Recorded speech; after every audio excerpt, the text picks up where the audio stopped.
পৃথিবীতে ফুল ভালোবাসে না এমন মানুষ খুঁজে পাওয়া প্রায় দুষ্কর।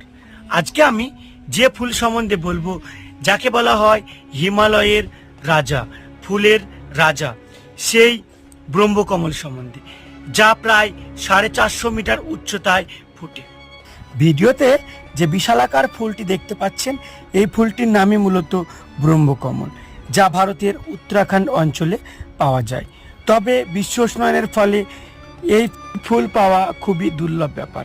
তবে প্রাচীন অনেক গ্রন্থে এই ফুলের ঔষধি গুণাগুণ লেখা আছে।